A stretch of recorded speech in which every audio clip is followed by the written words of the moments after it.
Hello. Hi, everybody. How are you? So, today we just wanted to come on. It's Saturday. We have been busy at work, um, of course, with the organization and different cases. We wanted to open up a platform for individuals to be able to join in the conversation. I am going to drop a link to this live so that individuals are more than welcome to join. I believe we can only have 10 on the panel at one time. We may not get there, so we might not have to worry about it. Um, However, we just thought that it was really important for us to have a open conversation in regards to our services, what we do, if there's any questions that you may have pertaining to a particular case that we're handling. Maybe there is a case that you see that is going on right now that you would like us to get involved in. Um, yeah, and any questions in regards to our services. So, we will start by doing a mini introduction. I'm pretty sure you guys are tired of seeing us, tired of seeing us post on social media. Some of y'all are probably tired of seeing us on y'all TV screens sometimes. But my name is Jasmine. I am the CEO and founder of the Doc Ellis Foundation. Doc Ellis is my father. He played professional baseball for the Pirates, Mets, the Oakland A's, and the Texas Rangers. So, for a lot of you guys who don't know, he was a true advocate at heart. He suffered from addiction during his time of playing baseball. And when he retired, he went into recovery, or right before retiring, he went into recovery, got clean and sober, and gave his entire existence after that to the prison system, at risk youth, um, human services, drug addiction, drug counseling, etc. And me and my siblings just kind of picked up that same trait, which is what led us to start the Doc Ellis Foundation. Um, I know a lot of people don't really understand the connection between how he advocated and how we advocated. Well, that's because missing persons, and especially in the minority community, is a passion of mine. I have been in victim services for over 20 years, working as a director, case management, helping build curriculum for victim services, etc. And all these times sitting in these trainings and meetings, I never really thought that when I was looking at a training or looking at a video, I never felt like they were talking about me.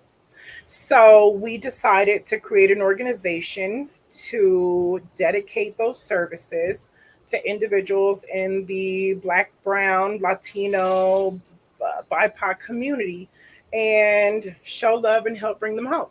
And that's me in a nutshell. I know that was long. And then Michelle, let you introduce yourself.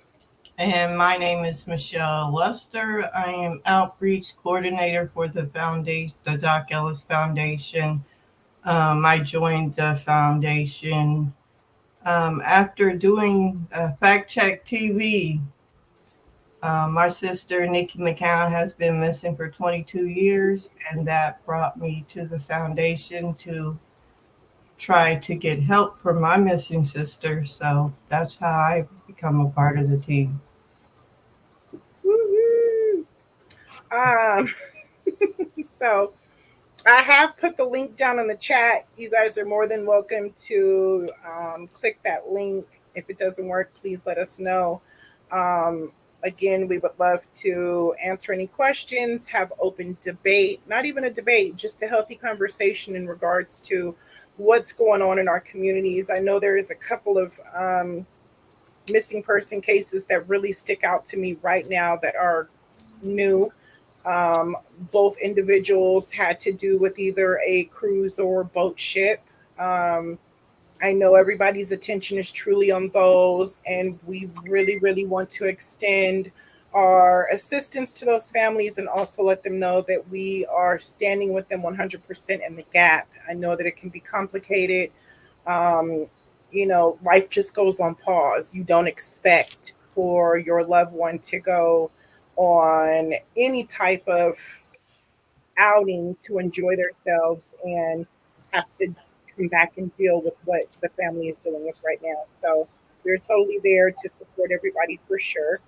Um, you can, if you'd like, Michelle, you want to kind of start with an update on some of the cases, and I did bring it up so that we can share that information. Please let me know if you can see it. Um, It's which okay. one? Which one you want to start with? Well, let me bring it up first. Mhm.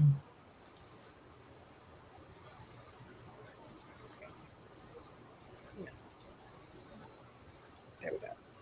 Perfect. Okay.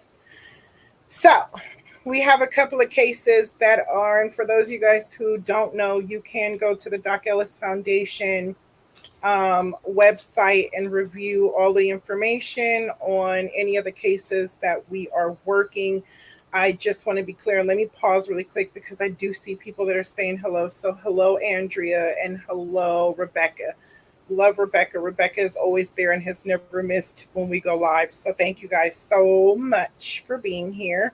I know that we are also on YouTube, Twitter, LinkedIn, TikTok.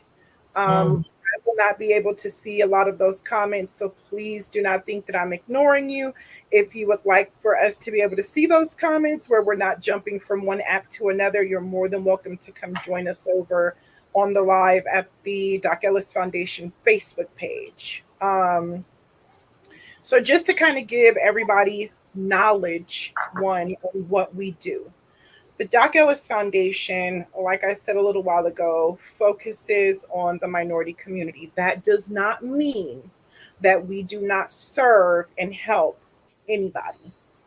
That means that we definitely focus on the minority community because a lot of times there are resources and there are tools available to the minority community or anybody, but the minority community is not aware of those resources. And that is where we come into play. A lot of times we have seen on numerous news articles, television shows where, it says that there's this disproportionate rate of minorities who are being shown on the media. Well, we put pressure on the media to show your loved one. However, when you see posts that are posted on our page, 95% of the time, those are cases that we are directly connected to. Every now and then, we may get somebody to reach out who would like us to share somebody. And based off of whatever that communication may be, we may post something about them on our page. However, for the most part, if you see any poster floating around that is purple and gold, those are the Doc Ellis Foundation missing person cases that we are working.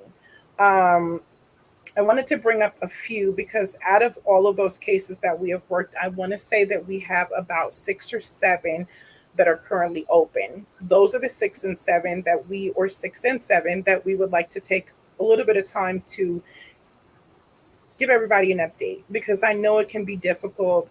I know that there are a large amount of advocates on social media and Facebook and TikTok and Instagram, and that's great, and I genuinely love it. But we are a nonprofit organization, and there are contracts and MOUs that go into place.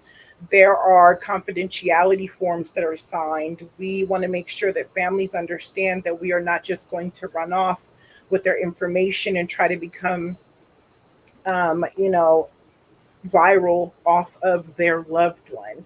So Right. sometimes we are not always posting certain information pertaining to certain cases, but I do feel that there is information, or if there is information, that we can definitely provide those updates. Um, so for the first couple of individuals that you are looking at, we have Christopher, who we were just recently notified that they did find deceased.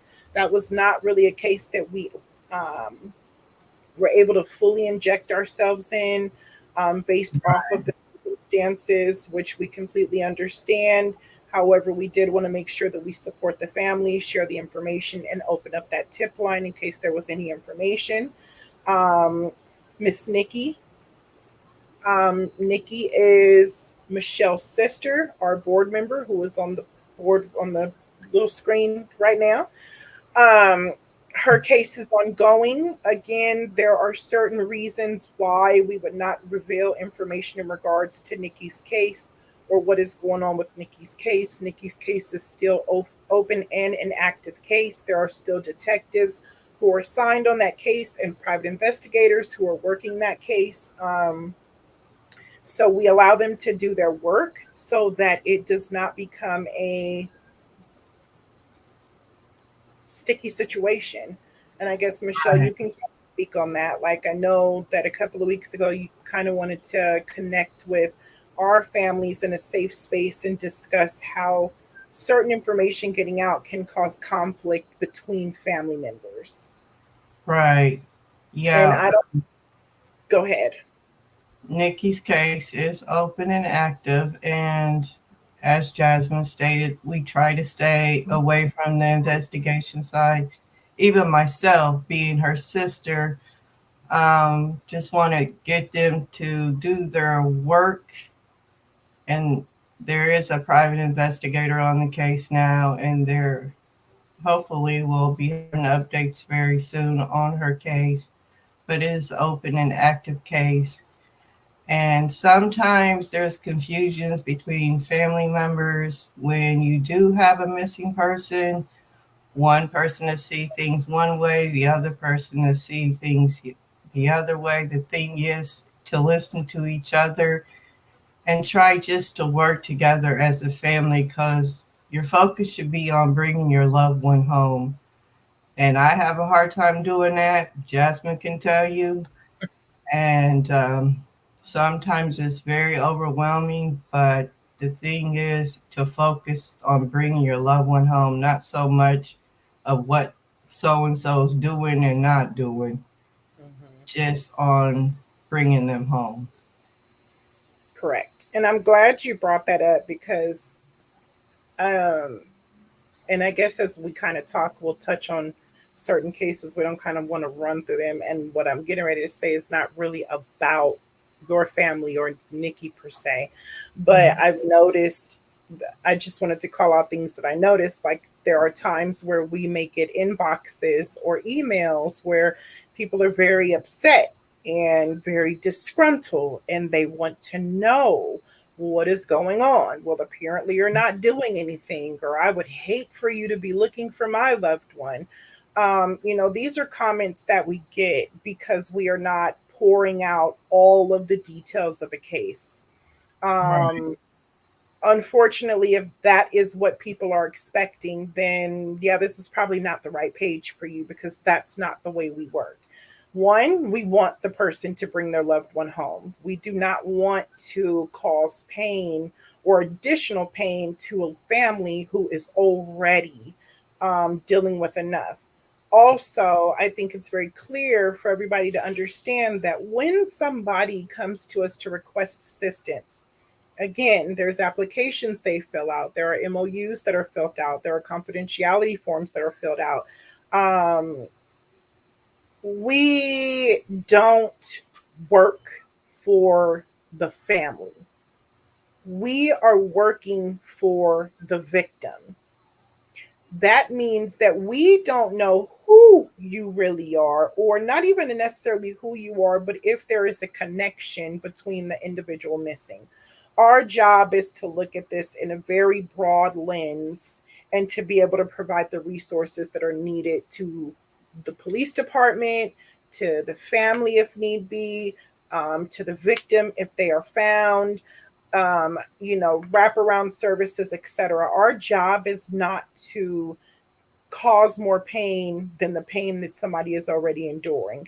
Um, and this is why you may see that we just casually post a picture of the individual missing and very basic information, because at the end of the day, the end goal is to make sure that people are still out there looking for the individual.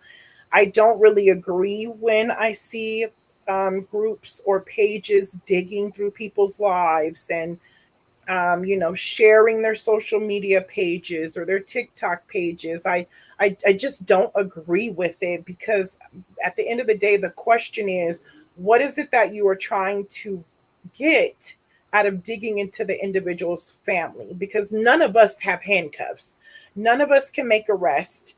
And if you don't have a private investigative license to be licensed in the state that you're in, or whatever state that you're looking into, then we probably should not be doing those things. And it just causes unnecessary pain, and at times it brings the wrong narrative to the story. Sometimes people can be so far off from what the truth really is. Today, and I won't name the case that it's associated to without permission, but today we're working a case right now, and yesterday we came across a post, and the individual had posted this post, and they were a viral or somewhat viral sensation. And the individual stated that they were the cousin of the person whose case we're working. And Michelle can tell you, we spend hours on the phone with these families because Right. we want to genuinely understand, what were they going through? What did you feel? Well, what do you think they felt? Well, were they upset? Were they crying? Were they having a bad day? Well, what happened before that? What happened the day before that? Is there a reason why X, Y, and Z would do X, Y, and Z? So we immediately reached out to the family to ask this family, was this your family member? And they're like, we don't know that person. And as we begin to do our investigative work and we're digging, we come to find out that this person has no relation at all to the individual that's missing. But to see the outcry for the people under this person's post, wishing them the best, giving them their condolences, and we have no idea if this person is responding back and saying, yeah, send money. Here's my Cash App. Here's my GoFundMe. No, making up stories. We don't even know if you are involved in the person missing. And the sad part, and what really is scary when you look at it, is that there are people out there who are blindly believing these posts. And then you have a family who's sitting somewhere fighting every day for their loved one, and they can't get any answers or any attention, and nobody's really focused on them because this individual over here has more likes or subscribes or a bigger fan base. And we see it all the time. And and we try to build platforms where we can educate people. If you come across a post and an individual is missing, and it's somebody who's sharing the post and they're saying, hey, I came across this person is missing, share it, let's look for them. If you're going to do your research to find out who the family really is. Right. If you would like to reach out to them, at least reach out to the real family of the individual who's missing. Because there are a lot of people out here pretending to be family members. There are a lot of people out here pretending to be a family who's affected by this person missing. Or there are a lot of people out here who are creating false narratives. Right. And that to me is completely impeding an investigation. And I wish it was a crime. I'm pretty sure it is a crime somehow, and I'm just not thinking of it right now. And when we figure it out, we'll make sure that that's the avenue that we go. But please just make sure that if you find somebody or you come across a post, you do your research to find out if that person is really truly related or connected to the individual that's missing. The next person that we have on here is Mr. Dontavia. We have been assisting Dontavia's family since February. Yeah. February. Mr. Dontavia was going out one night to hang out with his friends. They were all going to a casino. The friends got to the casino first. He trails behind, pulls into the parking lot. He trails behind as in he gets there later than them. He calls, lets them know that he's outside. He's kind of trying to scan the parking lot to figure out where they're parking so he can park close. He ends up finding the car, parks, and never makes it into the casino. Right. Miss Shariba, his mother, has been a warrior. Mm-hmm. She has not stopped. She has not backed down. She ain't gonna back down. That His part right there. not gonna back down. His sister has not stopped. There is some very important information that we are waiting on to receive, and we should receive it next week. However, again, just to kind of explain the magnitude of what we do on these cases, we have had to request footage. We have had to go through courts and attorneys, and we have had to fight entities to be able to get searches going. So Mm-hmm. I explain all this to say, and we come here to say, is that I understand that on the other end of the screen, it appears that the Doc Ellis Foundation may just post and go on our way. We That's are not.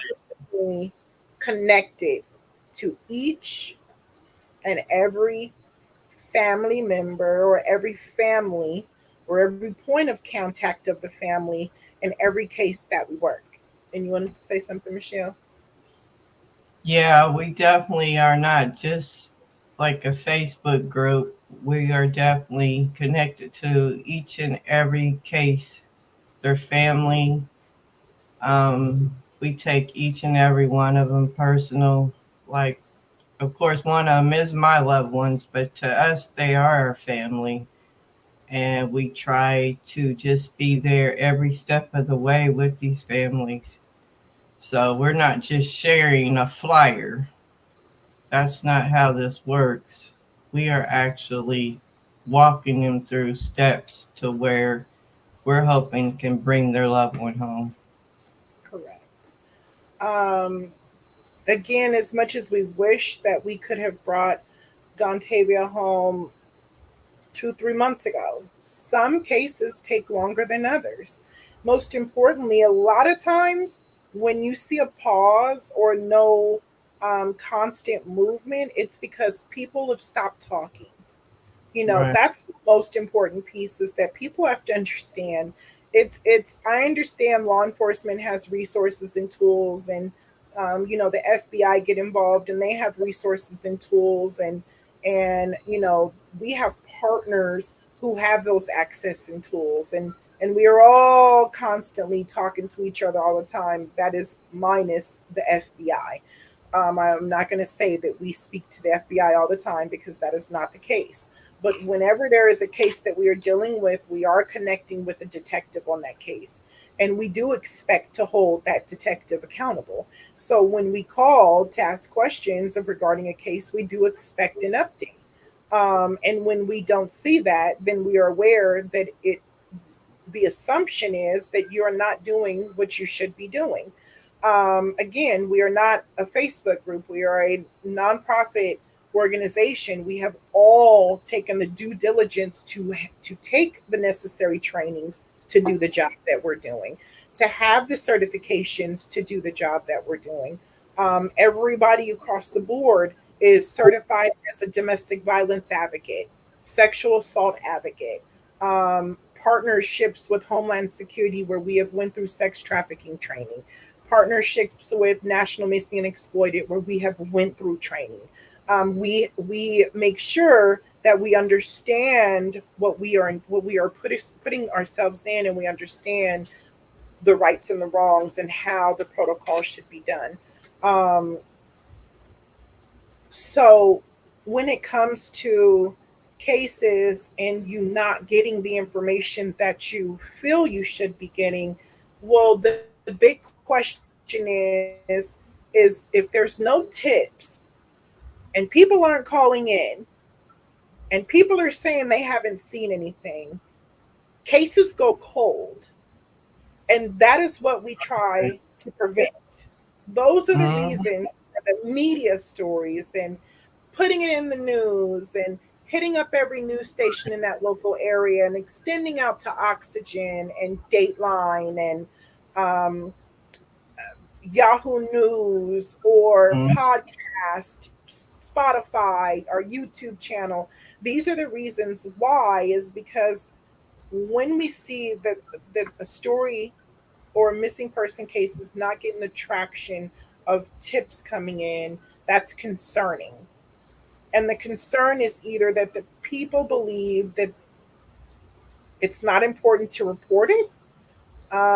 Maybe individuals are not realizing that they may have crossed that person's path, or there may be an issue, or to even pick up the phone and call. Or, and a lot of times what we've also seen is that there's so many avenues for people to call that people just don't call. When it Right. becomes complicated and the whole line is too long, you're not responding back quickly in a chat. I come down to the police department to tell you what's going on, and law enforcement goes, yeah, yeah, yeah, okay, okay, okay. Well, then that's, to the person, they've given their information.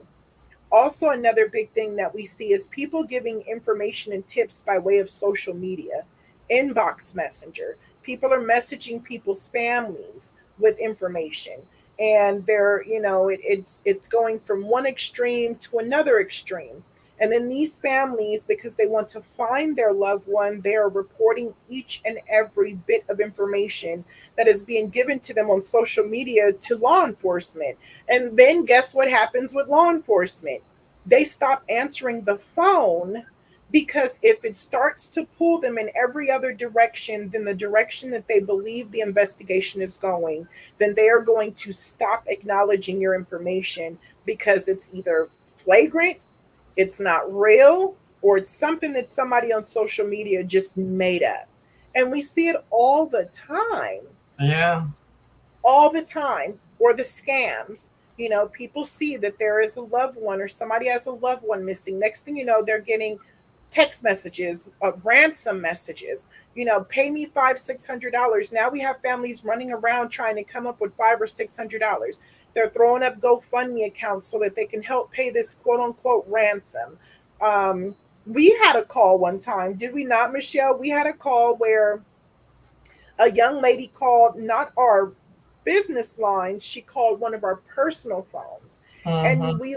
And we're the professionals, and we're literally like, oh my goodness, like freaking out, like what just happened. She called one of our director's numbers. She was crying and screaming. She was telling our director that she needed help, she needed him to come find her. She was throwing out a location to an area that was not far from us. And immediately we contacted law enforcement, and immediately law enforcement was like, oh, yeah, it's just a scam.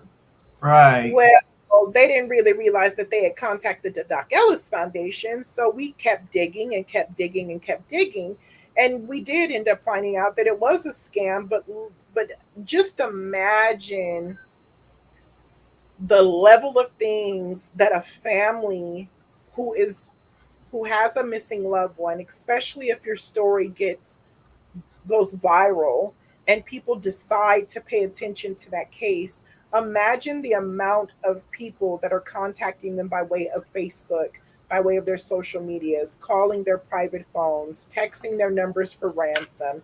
It goes on and on. And that's why, It's definitely, I can I mean, I can speak to that because it's been 22 years, so you can only imagine the stories that I have to tell about the things that we experienced.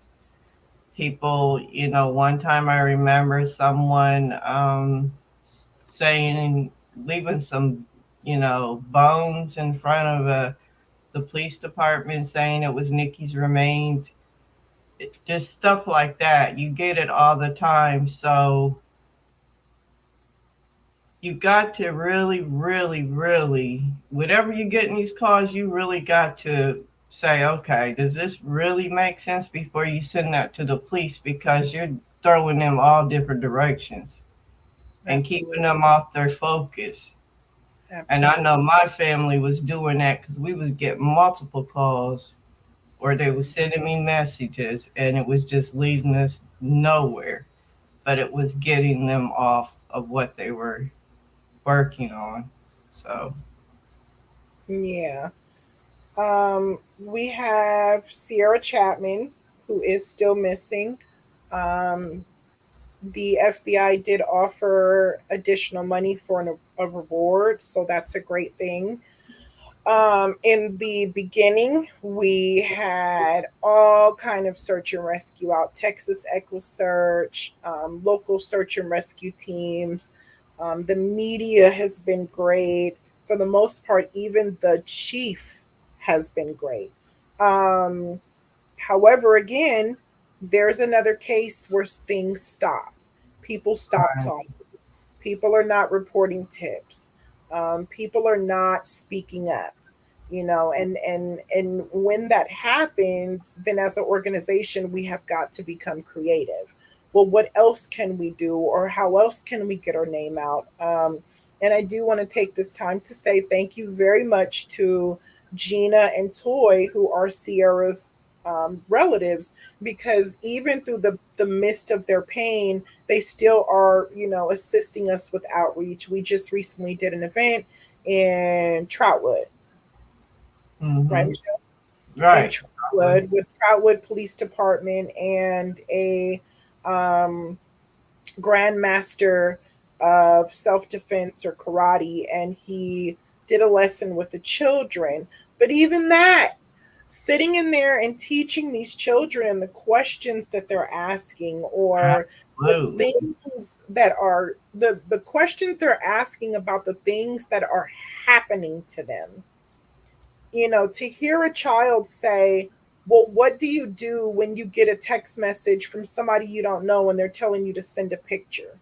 Mm-hmm. Well, naturally you educate, but in the back of your mind, you're going, how did you even find this baby? Where did you get the number from? Like where is this child's number at in the universe for you to know that it's a child?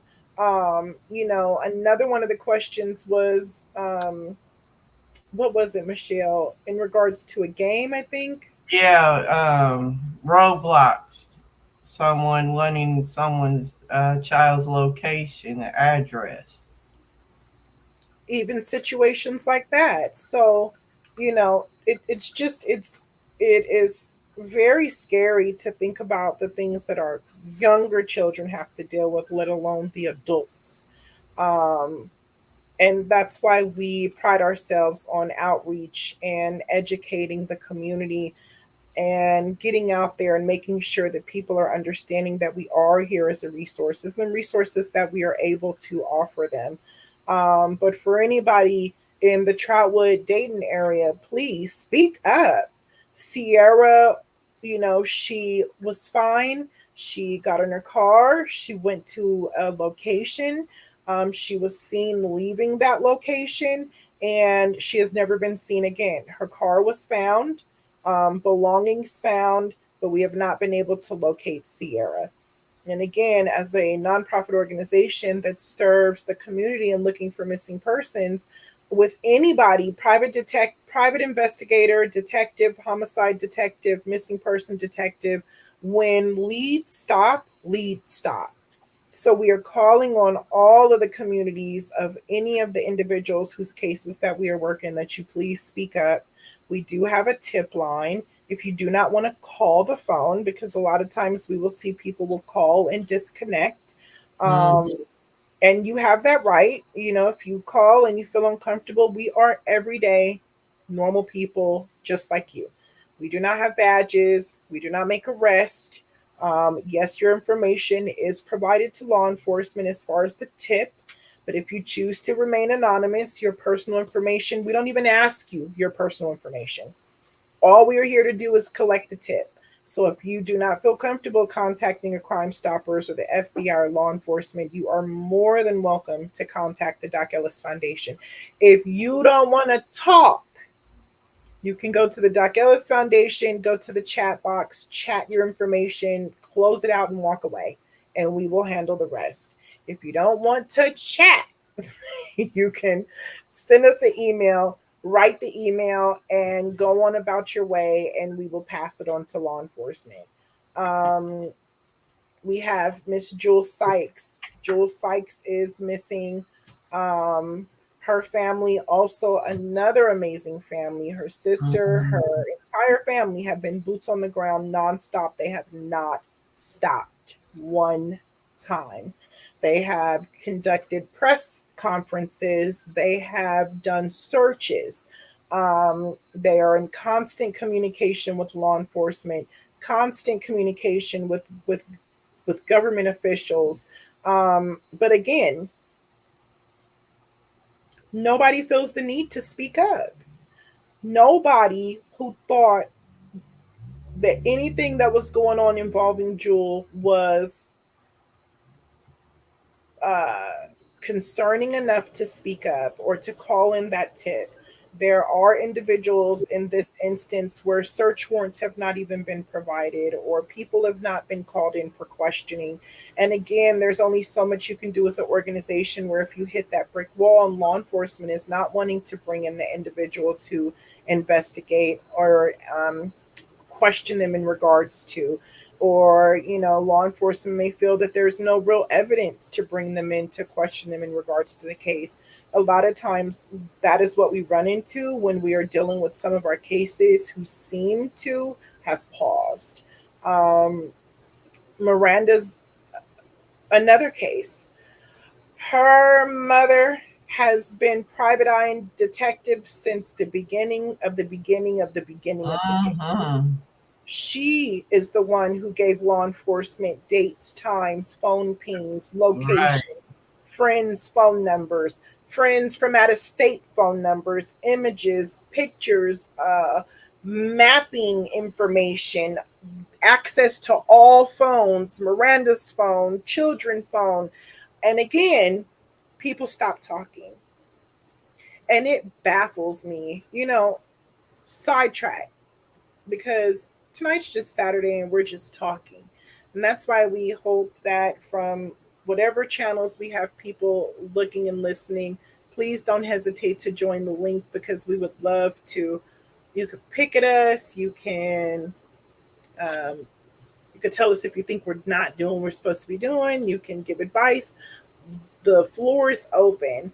But, where enough becomes enough for me is the the work that we put in, not just us, any organization that deals with what we do, law enforcement, detectives, other nonprofit organizations that work with missing persons.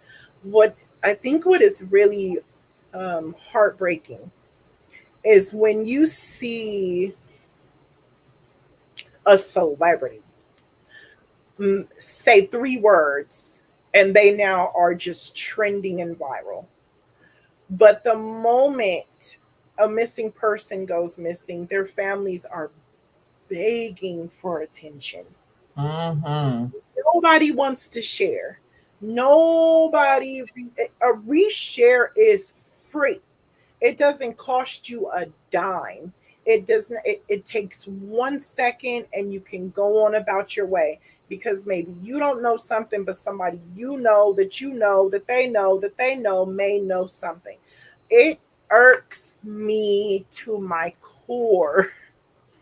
And I can't figure out why are we so, where is our sensitivity filter that we no longer care about these things, but we care about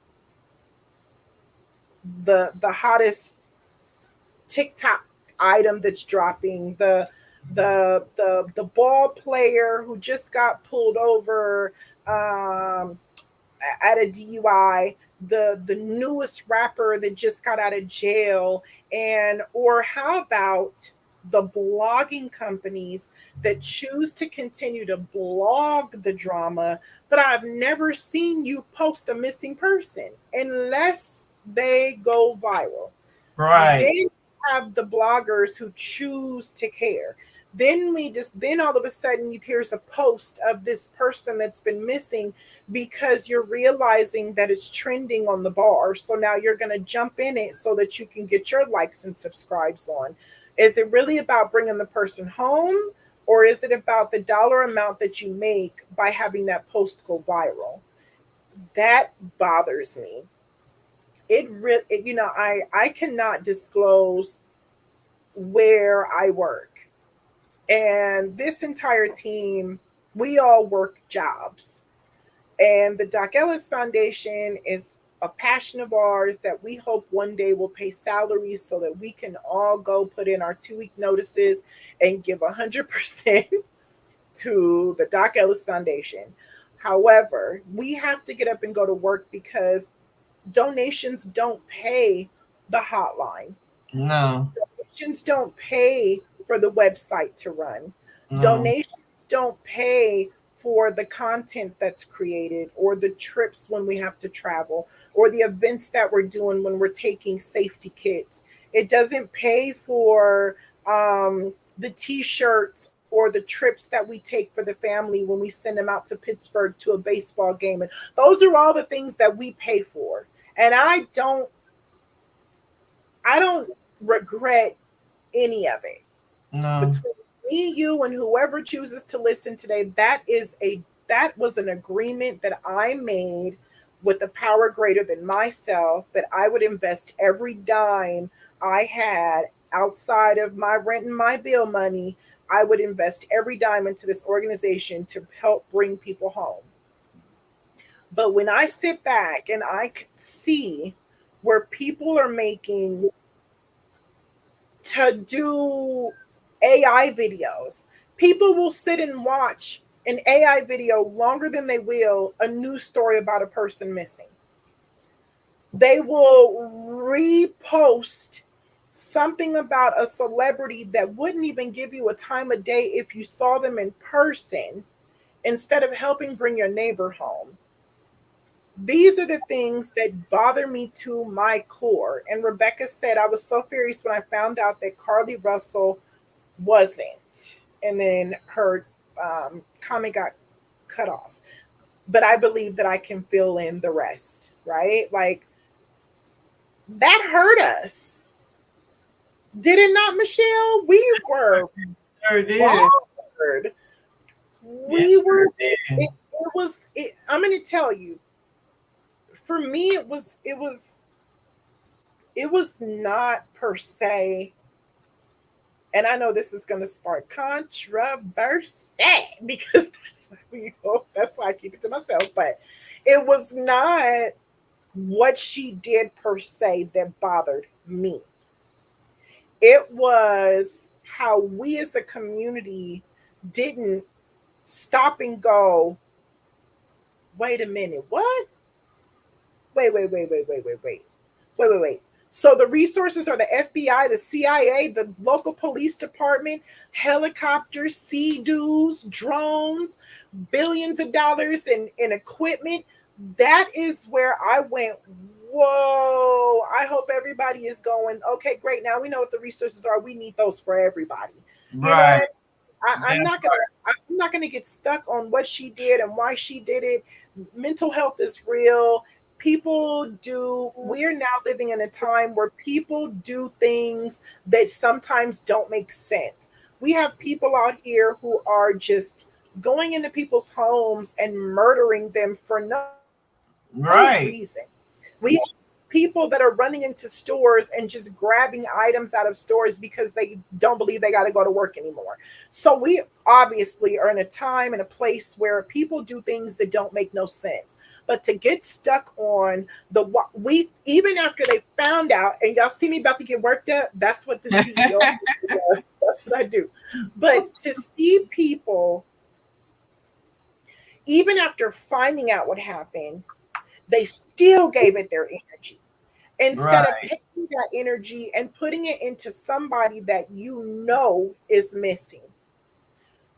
We hold the power to make our loved one go viral. We hold that power. We hold that power.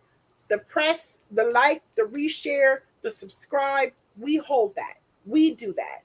But because enough of us don't care, it's almost impossible to make that happen. You have the Carly Russell situation. It was it was us. And when I say us, I mean the people. The people is what made her situation go viral. So why didn't we learn from that? Why did we not plan to put that same energy into every case that we come across of a missing person, whether it be a minority or not? Somebody is out there and they 9 times out of 10 want to come home. Have we worked cases where people genuinely just didn't want to be found? Yes. Yeah. We worked an entire case. We worked a case for an entire year. Year. A Mm-hmm. entire year. We tracked every location. We had tips coming in. We had reached out to the police department. We were prepared and ready to do searches. And genuinely, finally, one day the phone rang, Doc Ellis Foundation, and the person said, "Hello, I just want to say thank you so very much for looking for me. I'm found, and here's why I did X, Y, and Z." But she didn't have to go put on a show. It is not a crime for you to go missing. It's not a crime for you to not want your family to, for you to not want anybody to know where you're at. Let's start there. So that Right. was another thing that didn't make sense to me. If she wanted to vanish, you have every right to vanish. You're an adult. You know what I Right. mean? Do what you do. But it was the people, it was the spark of the conspiracy. It was the fact that she had seen something on the road, and then everybody gravitated to that because everybody likes to gravitate to mess. Yep. That's When it a right there. story is right in front of you and it's pure and it's authentic and it's not complicated, but we just know this person is missing, people scroll past it. And that's heartbreaking because with the way the world is today, any one of us, and I mean this with everything in my heart, and this is not to scare people, but any one of us can walk out of the door, I can go to work and never come home. And I would pray that I had a Michelle, a Hajordis, a Ron, a Desiree Corbin to support my family through that, because to And see definitely a Jasmine Lee. that, That's right, for sure. it's sad, and I can go on that rant forever, and I will not.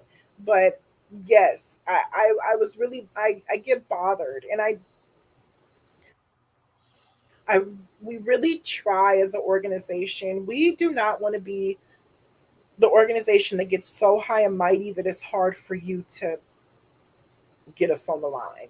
We do not want to be an organization that is sitting in a boardroom only talking about statistics to people who don't even have to experience or live in the neighborhoods that we live in. Mm-mm. We That will never be us. I always want to be that organization where when somebody calls, there is a high possibility that you're going to get me, Miss Lee slash Ellis, the CEO. Yeah, me. You might get me.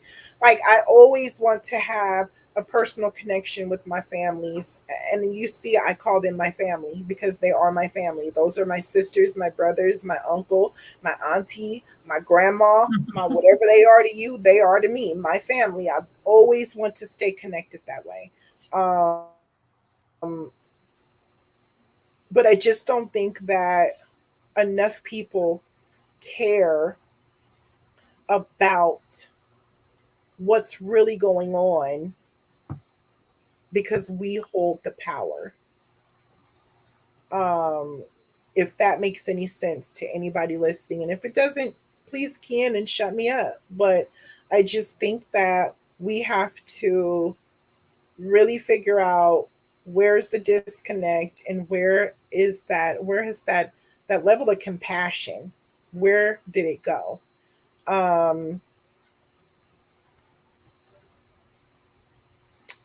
yeah, I don't know. I wish I could answer that, and I cannot. Let's see who else we have. We talked about beautiful Miranda. Mm-mm. um we have Mm. Raheem Yeah. is missing. And Michelle, would you like to share about Raheem and the connection between Raheem and Ella? Okay. Rakeem has been missing since February 12th. His mother has said 7th and 12th, but we got the 12th. And he is cousin to Ella Goody. Ella is the young lady that was a Lyft driver and came up missing. She did some kind of off, I guess she wasn't on Lyft, but she was giving someone a ride that she had made arrangements with online, and they still have not found her, but the individual has been arrested. That is Rakeem's cousin. Mm-hmm. And Rakeem has been missing since his mother last spoke to him on the 7th, but he has been missing since the 12th. And we have did everything in our power to get him attention for the media. Um, Law enforcement has given us some updates, um, but it seems like his case has just gotten cold. He came up missing after, I believe, leaving his girlfriend's house, and nobody really has seen him since. And his mother has really, really tried to get him some attention, but he has gotten none. We have tried and tried and tried. I know I just contacted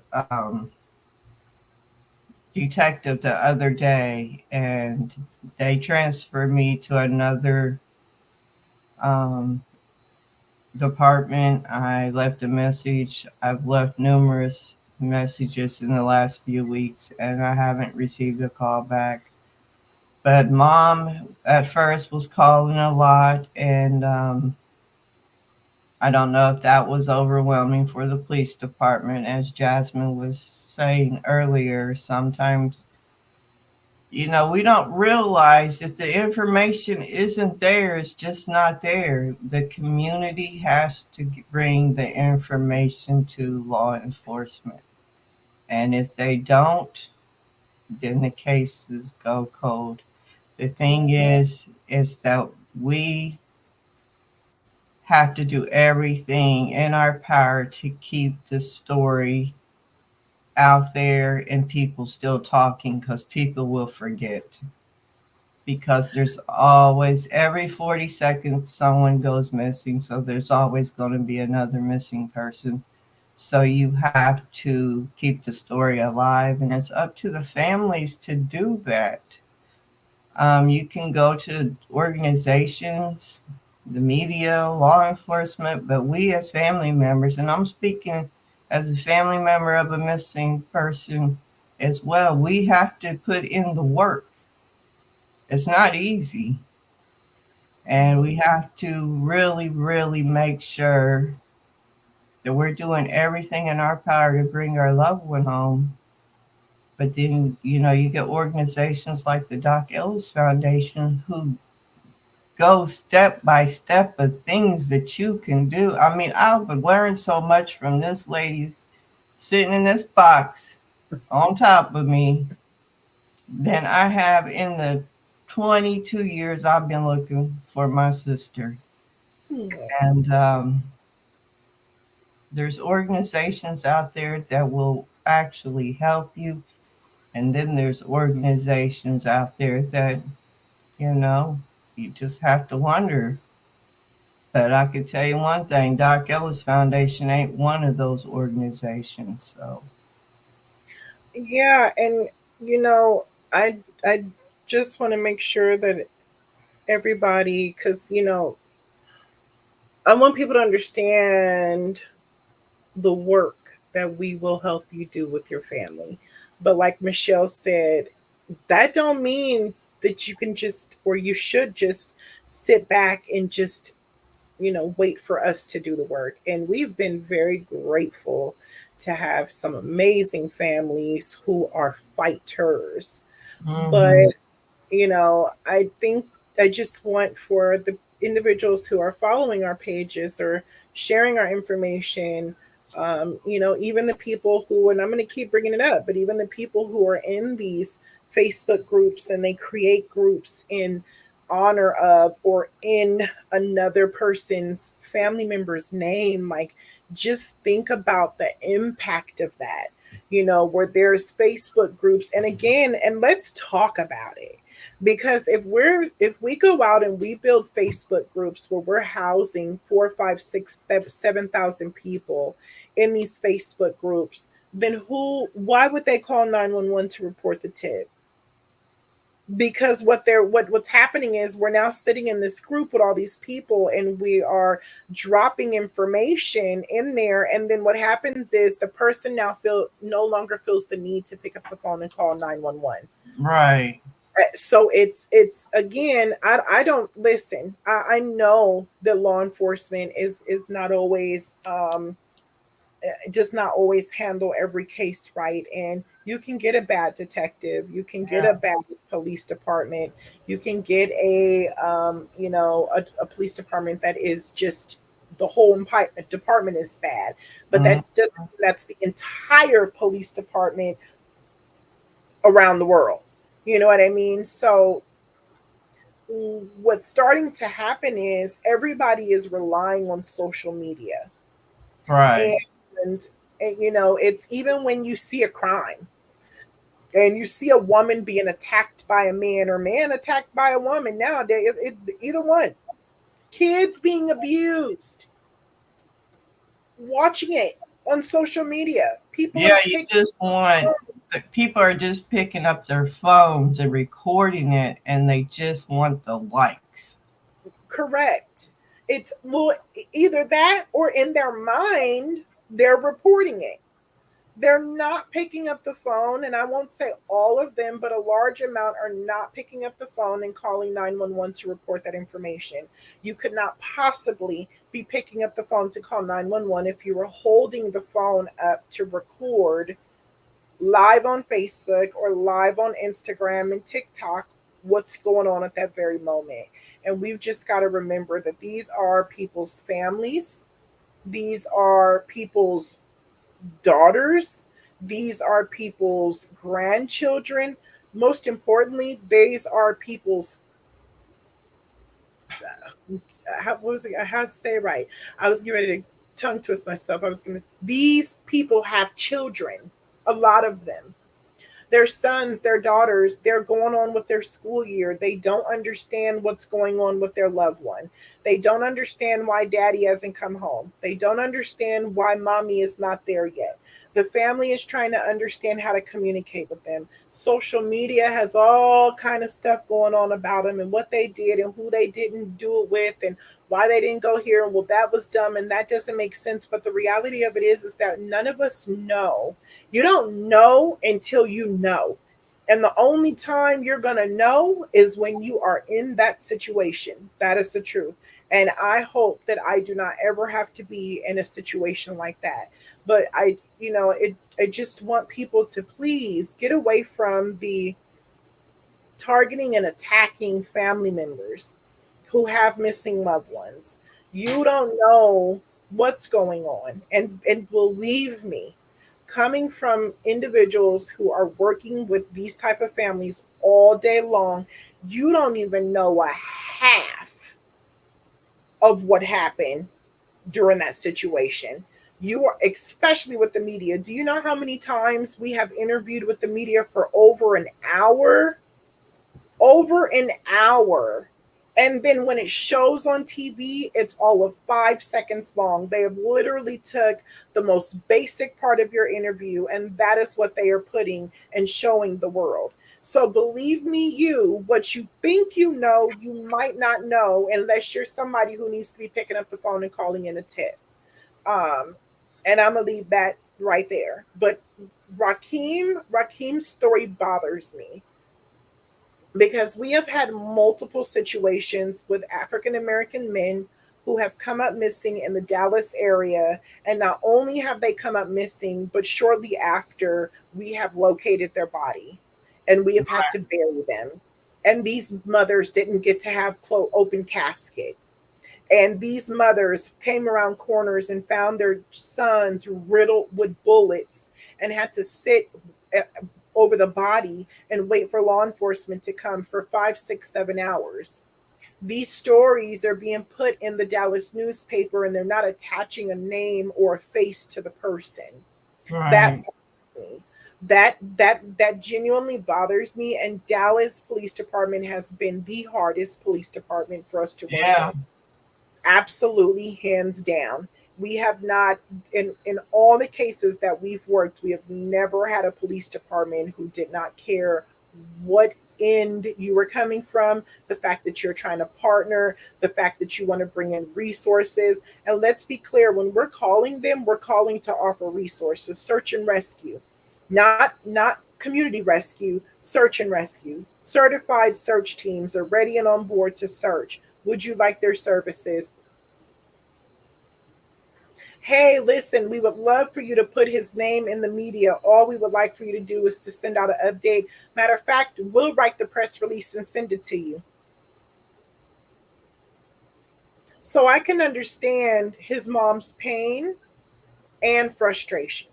And I can understand their family's pain and their family's frustration. Because when I tell you that there has been absolutely, positively not one update, there has been only one news story done on Raheem, and that was thankfully that we were able to get them to come out because it was his birthday. And it Right. touched very light on the fact that this man vanished, that he has 2 cars that belonged to him, an apartment that he lived in. He had a lot of clothes, he had money, he had Cash App cards, PayPal accounts, and everything just vanished. Yeah. And people don't just vanish. And Somebody people, knows something. no, they don't. And everybody who has had something to say, instead of picking up the phone to call 911 or to call a tip line that can verify and validate what they're saying, they have decided to send information through Messenger, Facebook Messenger, video chat, text chat. And again, that's not reporting the information the correct way. So, though it really bothers me because I think that we have become complacent with life, with the loss of life. Right. And it doesn't affect people the way it used to affect people. And when that happens, when people see all of these faces of these individuals who are missing, you scroll past it because it no longer hits or pulls at a heartstring until it happens to you. Right. Until it happens to you. And let's hope it don't happen to And you. let's hope it don't. Let's hope it does not. We have Miss Judy. Miss Judy is still missing. Um, Miss Judy is also another case that we did not really get involved in. The more of the support on our end was to at least be able to share and get media attention, which I believe we did on both. Mm-hmm. Mr. D'Angelo, another great family. You know, basically did the work. You know what I mean? Like they basically did the work. They basically found their loved one. They basically tracked phones and locations and had to kind of guide law enforcement to where it is that they needed to be. And unfortunately, we were not able to bring him a home and alive, but he is home. Has been brought back, and his family are aware of, you know, what happened. That was a hard one. Very So, much so. so we won't touch too much on that one. Brescia, Miss Brescia, we were able to locate Miss Brescia. Miss Brescia is home and safe with her family. I do recall there was a message or a comment that we received in regards to Brescia. I believe that people may have been a little confused as to what occurred, but again, um, Brescia was reported missing. Law enforcement came into contact with Brescia and closed out the missing person case, but never advised the family that they had located her until days later. The family then triggered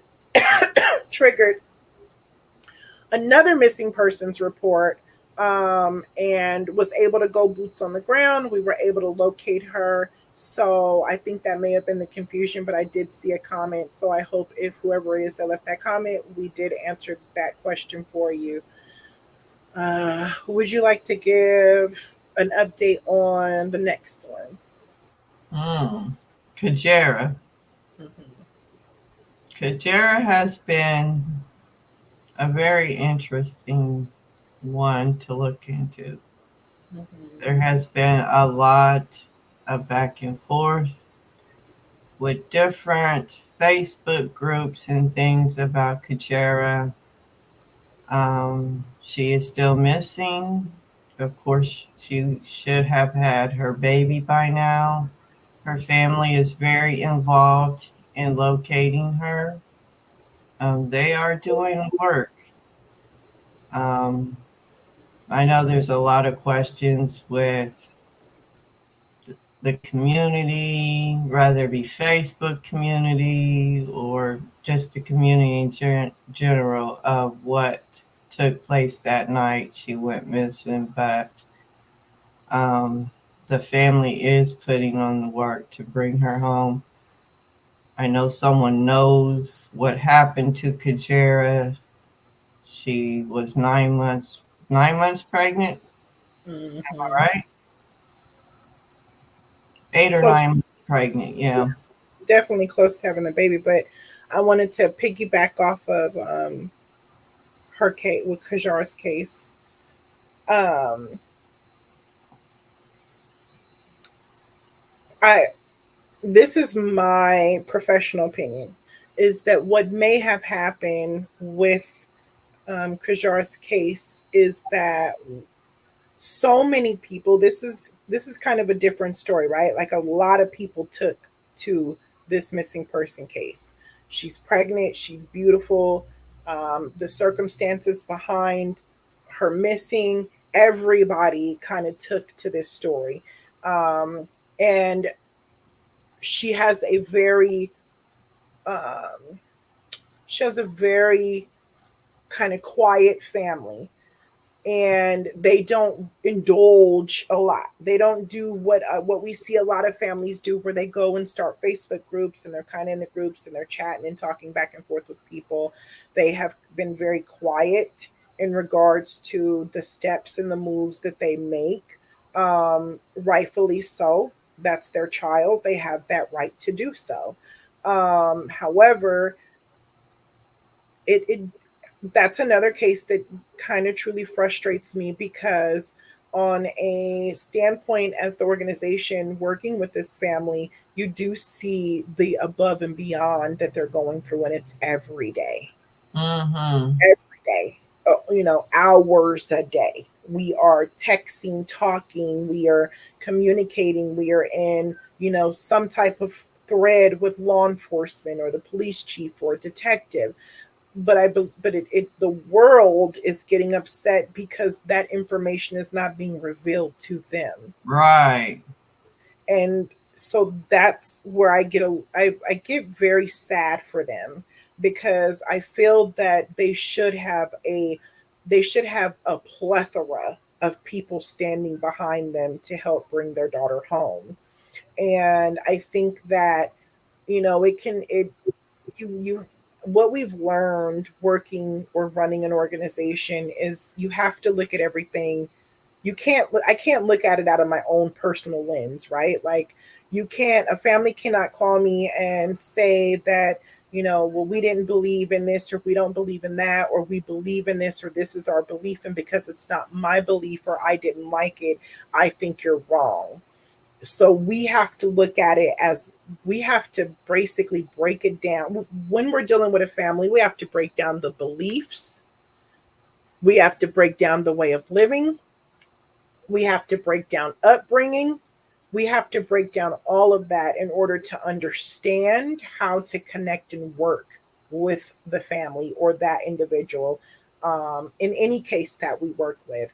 And I just don't think that they had a fair chance. You know Mm, what I mean? I don't think that they were given a fair chance.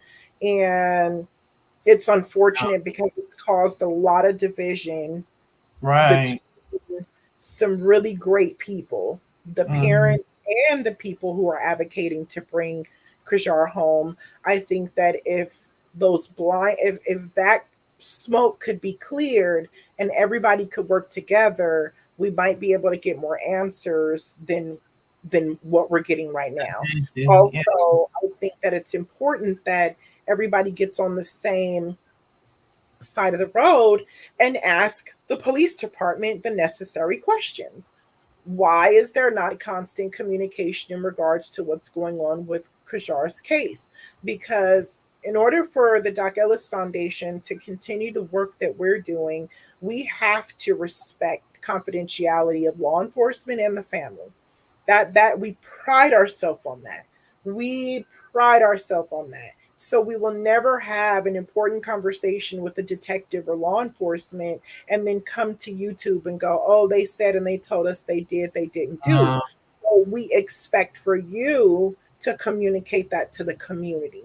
Um, and I expect for law enforcement to also play a part when it comes to any of these cases in keeping their name in the media. It should not just be the family. The family does not have to do, should not have to do all of the work on their own. Law enforcement should be sending out press release and updates into what's going on and what have you found and did you find anything, and whatever else it is that your protocol will allow you to release. I think that there's too much pressure on the family to be the ones to do that. And at the end of the day, no case that we work, Michelle, you have a sister who's missing. Nobody, none of you are obligated to have to share with the public eye everything that you are dealing with, doing, or working on when it comes to your loved one. All you're genuinely asking is for people to please keep their eye open and report something if you know something. Am I right or wrong? absolutely. So, That is definitely a hindrance in the case. If you are telling too much, you don't know who's listening. So, the update, just say we're still active. They're still working on it. Just the basics, but don't just be out here just telling everything you're doing. especially when you're dealing with somebody or when you're dealing with a case where you hope that the person is still alive. Uh, Right. I've seen numerous cases. I can't remember what state it was. I think it was Kansas, the state that we read. Kansas. It was somebody that we had to reach out to in regards to a case that we were working on, and that's when we found out about the young girls who had been held captive in a basement. Mm-hmm. Well, let's use that as an example.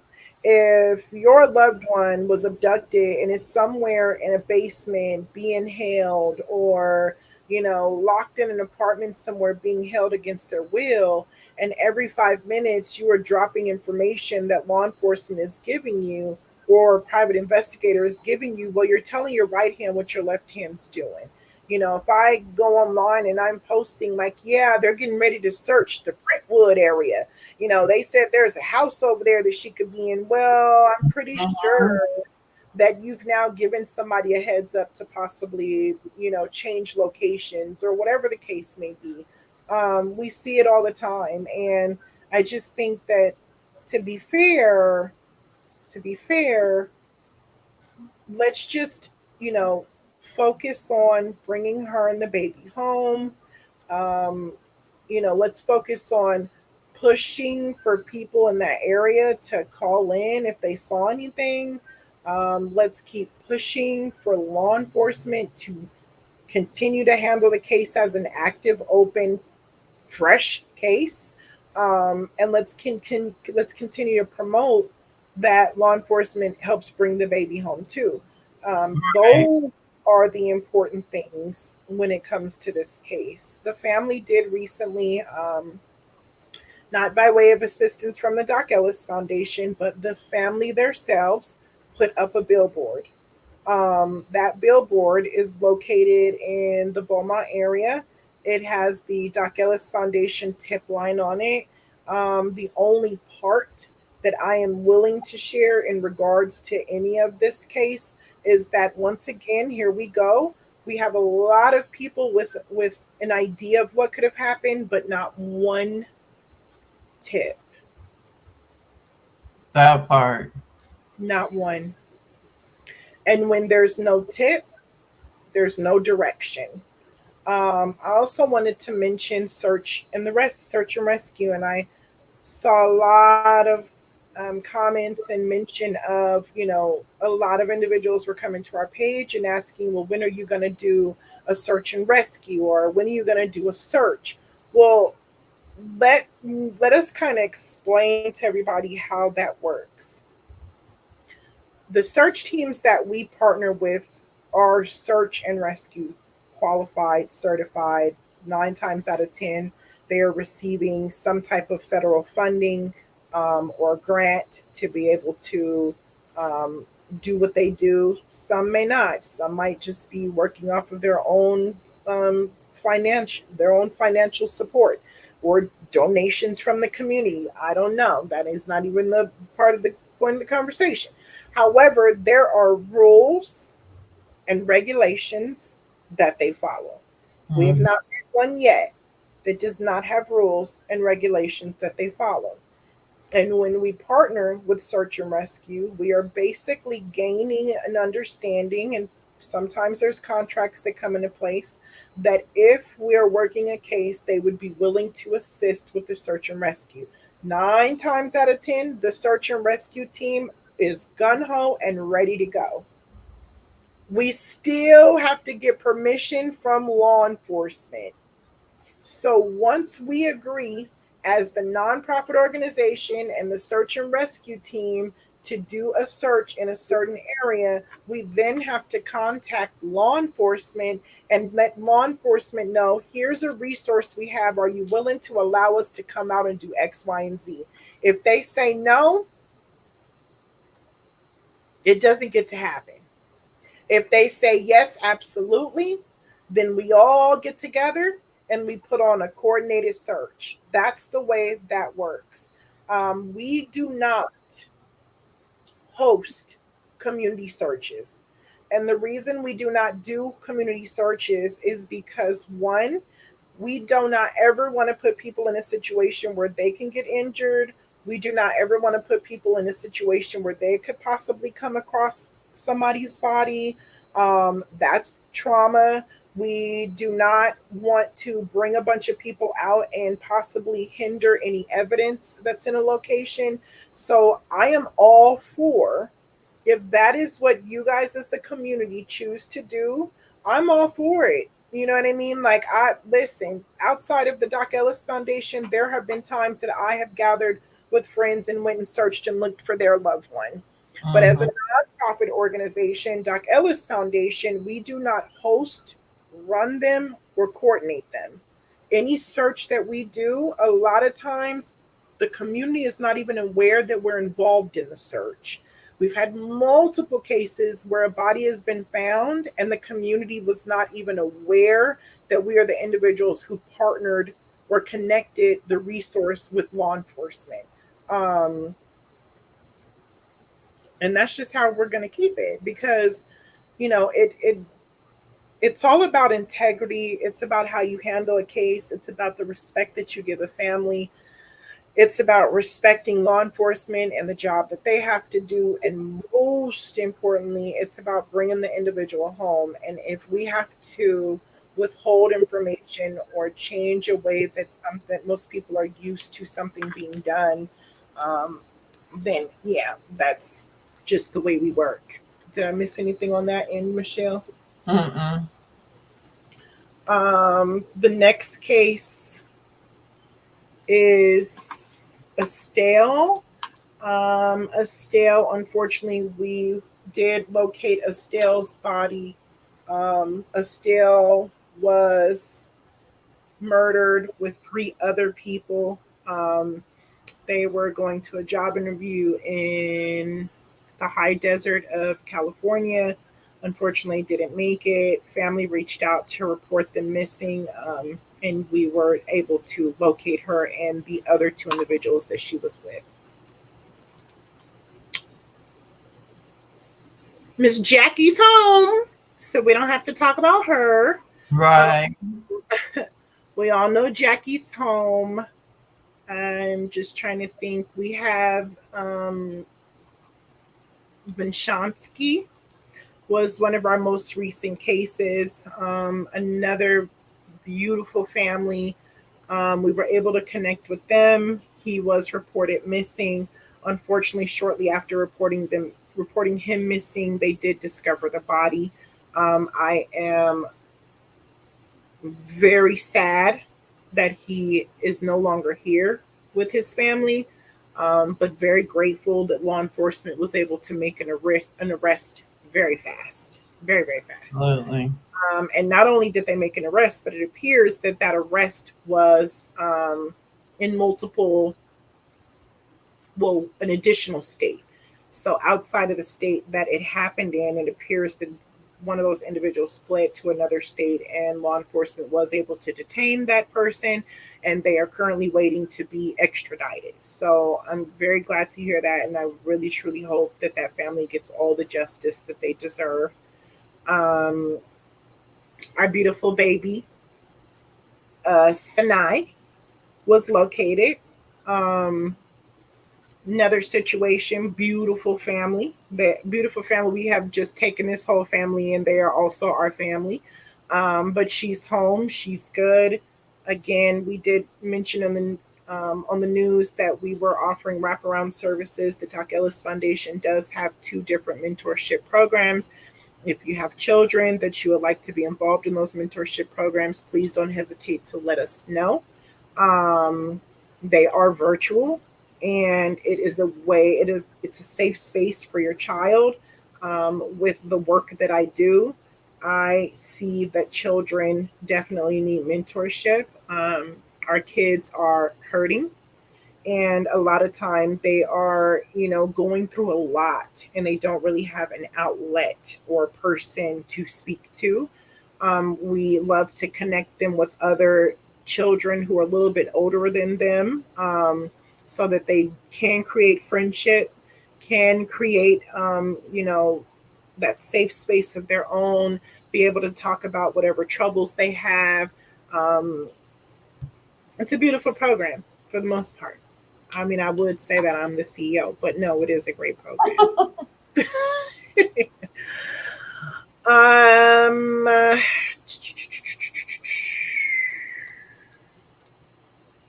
And just so everybody's aware too, there are posts that are on our page that are where you see individuals who are in purple and white, and their flyers are not just purple. The purple and white, those are flyers that we put up to help bring awareness to certain cases. Those are not personally our cases. We are working to make contact with some of their families so that we can offer our services. Again, we don't charge anything. There is never going to be a receipt that's sent to you, an invoice, say, hey, can you pay this? Can you do this? Everything that we do out of our own pockets and our own time and from the bottom of our heart. I see that nobody really had any questions. I'm not sure if I missed anything on what we wanted to touch on. No, we spoke about every case and about what we stand for and what we do.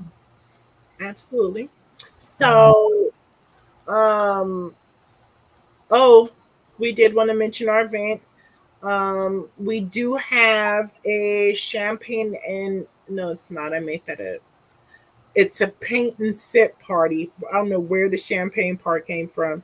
I Champagne makes my head hurt. It's a paint and sip, but I think they are offering champagne at the event. We are looking into making that a virtual event so that individuals who are that we work with or families who do not live in the area of where the event will be, which will be in Las Vegas, you are able to participate still out of the comfort of your own home. We would love to know if that's something that you guys are interested in so we know if it's worth opening up for people to participate virtually. We also have a event that we are in the midst of planning right now, um, in regards to showing love, peace, support to families who have missing loved ones and murdered family members. That event will be towards January. So please keep an eye on that. Again, if there's anybody here who needs any assistance, we do not just serve missing persons, we do assist with sex trafficking victims as well as domestic violence victims. Um, you are more than welcome to call us at 1-800 370-0830 if there is a tip in regards to any case that you see on this website that we just went through. And that's whether it doesn't matter if it's the purple case or, the purple flyer or one of the flyers that are the white on purple. Please reach out to either the local police department attached to that case.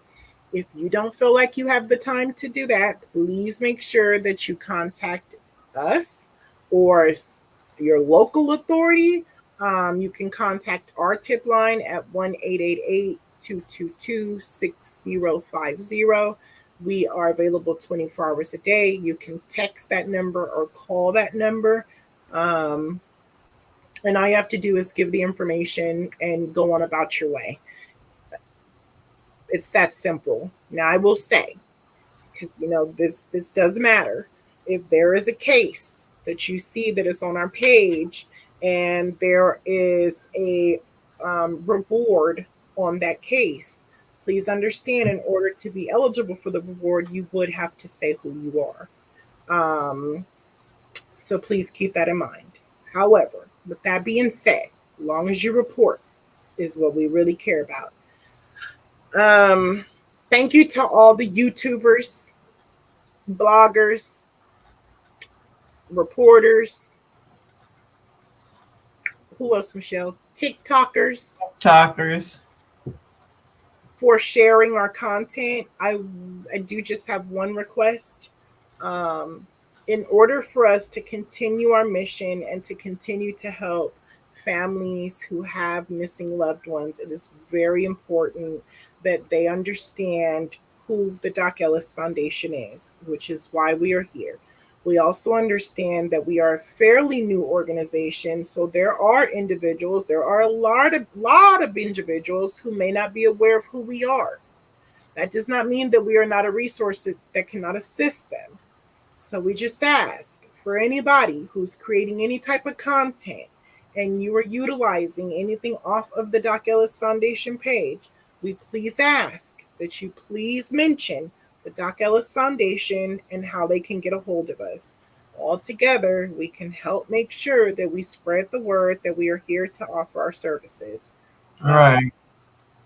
With that being said, you're more than welcome to use a flyer or an image that you may see, but we have just noticed that there are a lot of people who are using the content and cutting out pertinent information off of those flyers, which would be the tip line. And I need to express, we are not just posting people because we are grabbing them off the internet and we found out they're missing.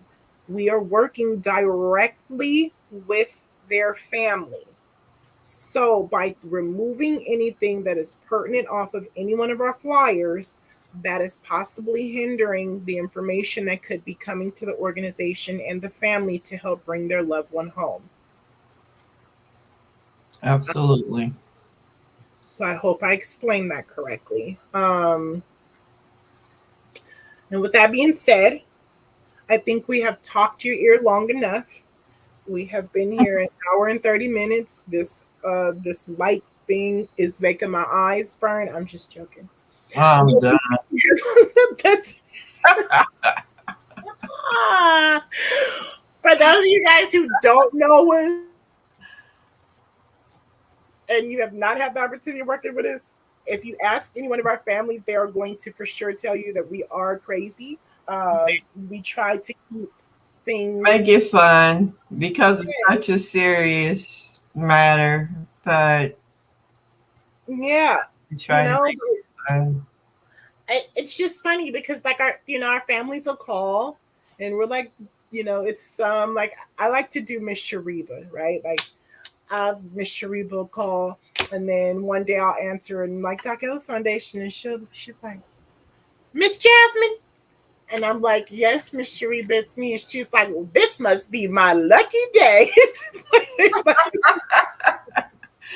But like we just want to love on them because we know that it can be very hard for them. You know what I mean? Like, so every day should not have to feel miserable. Sad. Yeah. No, you know what I mean? Like, so yeah, there's times that our families call us and we joke and we laugh and we let them see our personalities and who we are and we share our experience, strength, and hope, and et cetera, et cetera, et cetera. So it's like, yeah, we just connect, but we are a very down to earth group of people. It's quite a few of us, and you got stuck with me and Michelle tonight because everybody else is so tired from working nonstop on cases. They were like, I'm not doing it. But it's okay. We'll make sure that they're on next week. Yeah. So with that being said, we love everybody for tuning in. Thank you so much. I mean, I guess they end these things by going like, subscribe, share, right? Like, that part. Like, subscribe, share, in that order. And we will tune in and we will see you. We cannot make promise that it'll be next week. A lot of times when we go live, it's because we have a little bit of free time and we definitely want to provide as much of an update as possible. But, we cannot leave out. Please make sure you follow us on Apple, Spotify, Amazon. Right. Is that it? Apple, Spotify, Amazon, and it's something else. And the name of the podcast is called Black, Brown, Murdered, Missing, and Trafficked. So even if you don't want to tune in this way, if you're in your car on your way to work, you could just turn it on and you can listen to it through the podcast. And with that being said, I think that's it. So we love you guys. Have a nice, safe weekend. Good night, good night, good night, and good night. That part.